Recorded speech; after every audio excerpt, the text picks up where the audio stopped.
A robot named Henry, who bears an uncanny resemblance to the T-800, sits alone by a lake with only butterflies for company. It turns out that in the near future, the Third World War broke out, leaving humanity on the brink of extinction and the world in ruins. Suddenly, it starts to rain heavily, and the butterflies leave Henry's side. With no other choice, he finds a house to take shelter from the rain. As he stands inside the dilapidated house, Henry stares at the rainy scene outside, feeling utterly alone.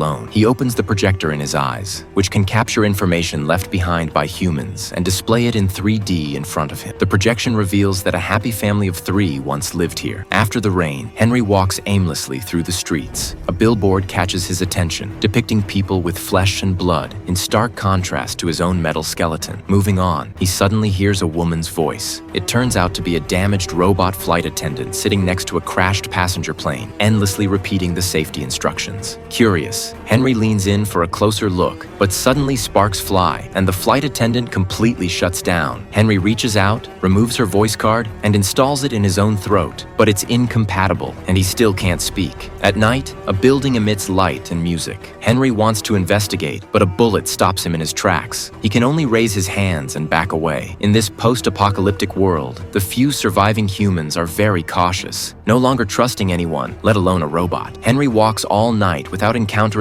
any other living beings, surrounded only by destroyed or abandoned cars. Entering a building, Henry suddenly notices a girl reaching through an iron gate, trying to grab food inside, but her arm is too short to reach. Seeing Henry's arrival, the girl is frightened and retreats. Henry tries to explain, but the girl runs away. He feels very dejected, looking at himself in the mirror, realizing that anyone would be scared of his mechanical body. The girl hides in a corner, not daring to show herself. Henry sits dejectedly in the corridor all night. Suddenly, he notices a plastic bucket on the ground next to a spilled can of paint. An idea seems to strike him. He picks up the bucket and starts doodling on it, then pries open the iron gate. The girl hears the commotion and curiously walks out of the room. The scene before her is quite shocking. Henry now has a plastic bucket with a smiley face drawn on it on his head, and his arms are full of various foods. This image is clearly more approachable. Seeing the girl appear, he even hands her the chocolate he's holding. The girl cautiously walks up and tentatively takes the chocolate from Henry's hand. Only then does she believe that Henry means no harm. From then on, the two slowly become familiar with and accept each other, becoming each other's companion in this post-apocalyptic world.